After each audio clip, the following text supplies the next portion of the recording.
Hey, welcome to the Prep Pigskin Report, 1st and 15, a full 15 minutes of content before we sit down for the main event. Eastlake opened with a tough loss at home to Torrey Pines, and since then, nobody has laid a glove on the Titans. Helix faced a murderer's row the first 4 weeks of the season, going 1-3 out of the blocks, and then just when you think they're the Scotties again, they get upset by Steel Canyon.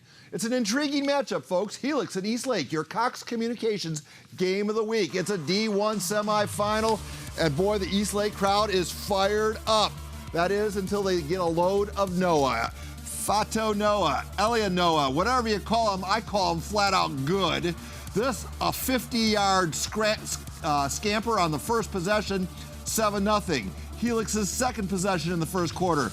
A little toss play to the right, and man, that's open water, 34. Goes 63 yards. He has over 100 yards and we're like 5 minutes into the game. It's 14-0 Helix. And then Daniel Ment, Michael Shawcroft, the linebacker who plays tight end, and when he's wide open like that, he catches the ball. 28-0 Helix. The Titans won't quit. Richard Caminero to the third to Kevin Bateman at the break. It's 28-7 Helix. Bert Grossman doing the halftime interview. Did you anticipate it would go this well if you could script it? No, the first 13 plays we called in the game, we're all pretty successful. Our kids, we knew how they were going to line up. They line up pretty much all the time the same way. So, our kids were familiar with what they do. And, I just think we did a good job up front. And LL on special, he's a hard guy to stop. Yes, kind of nice having Noah, huh? Oh, yeah, he's special. Like I say, when he's out there, when we're on offense, we got the best player on the field. What a halftime interview that was. And what do you know? It sets up more Noah. This in the fourth quarter from 7 yards out. Helix kicking off after that score. Watches Yanni Gaines will gather it in on his own 9-yard line, and he'll go. Did he break that? Oh, boy. That is play of the week possibilities written all over it. The stiff arm with the left hand. Kicker falls down, and it's a touchdown. Helix's lead is cut to 35-14. But Noah is the story, as he is often. This, a 62-yard scamper. Fato Noah, 21 carries, 254 yards rushing, and 4 scores. I'm not good at math, but I'm guessing that's close to 13 yards per carry. Show me the Cox Communication final scoreboard.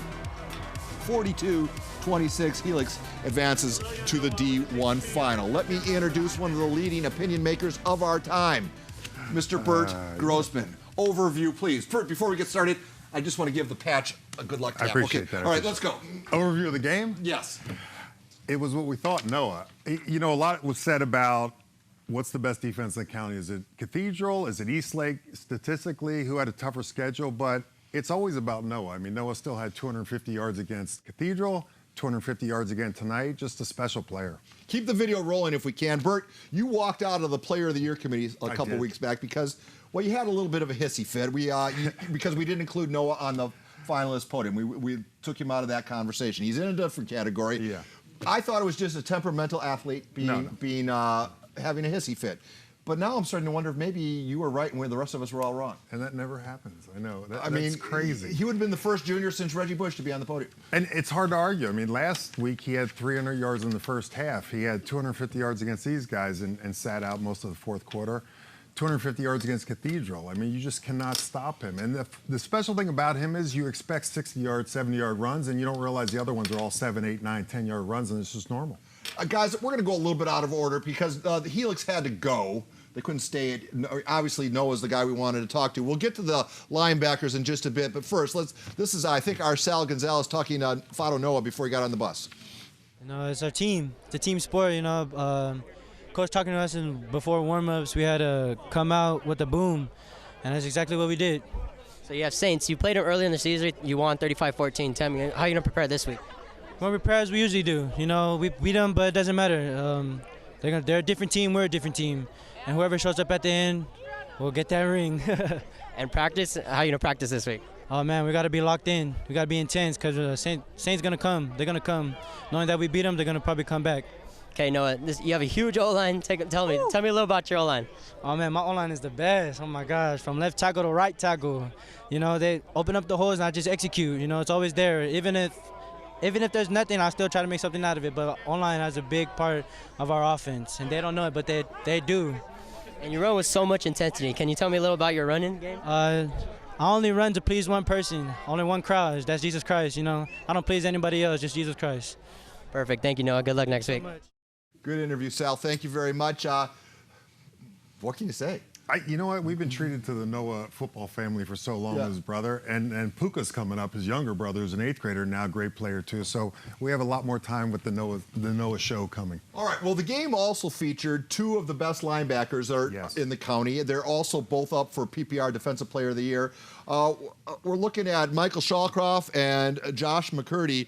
Tell us how they compare and contrast. You know, both great players.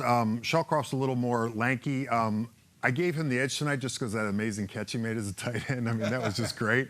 Whenever you get those 2 kind of plays and you play that way on defense and you also contribute on offense at tight end, I mean, just 2 great players. And like I said, you can't measure anybody against Noah because Noah's just a little different. All right, so we're gonna take a quick break, folks. There's a lot of show to go. We have live reporters everywhere, starting with Rick Willis up north. Take a look what's coming your way tonight on the Prep Picks Report. History is made in the Giraffe Republic North County Game of the Week. Will it be Valley Center or Mira Mesa playing for the D2 championship next week? I'll have that answer coming up on the PPR. Okay, I have double and triple checked this. We are at Kearney as they face Sarah in the Jersey Mike City game. No, there is no way that you are telling me that we're at the wrong school again. We got it right this time. We did it. San Diego high school running back number 3 Jaden Wickware has made school history as he is the first caver in history to be named as a Silver Pigskin Finals via the fan ballot vote. But tonight, can he lead a campaign to beat Santana? All right, we're out here for the East County Game of the Week, brought to you by El Cajon Ford with Christian and Morse. And guys, check out these spirit fingers, the most spirited fingers that you have ever seen. See if the action on the field can measure up to these gloves right here, coming up soon. The Saintsmen and Grizzlies don't meet up very often, but when they do, it's in a big one. This time to see who will go to the Division I championship game. Stay tuned to the Prep Pigskin Report for the full highlights. We're here at Central Union as the undefeated Spartans take on the 8-3 Santa Fe Christian Eagles. It is a battle. 5 lead changes in this game. You're going to want to stick around for the highlights. Yes, Paul, we are here live at East Lake High School. It's been a pretty tough game tonight, but, you know, it was into a great season. We'll be speaking to a couple of the faithful here that are still left, but we're going to send out to Creddy right now. Thanks, John. Casey's coaching her lacrosse team in Orlando, so I'm handling her Big Pig on Campus assignment. The biggest game tonight was Helix versus Eastlake. You have 4 choices. Candidate number 1 is Eastlake's quarterback, Richard Colmanero. Candidate number 2 is Xavier Hamlet, an all-around athlete. Number 3, also from Helix, is running back Elion Noah. And lastly, we have a senior wide receiver from Eastlake, Darius De Los Reyes. Make your best hog hunch as to which of these 4 shine the brightest. If you guess correctly, you'll be eligible to win fabulous prizes and seats to the Silver Pigskin Gala. We'll be back with the final numbers in just a bit. You're watching Season 20 of the Prep Pigskin Report.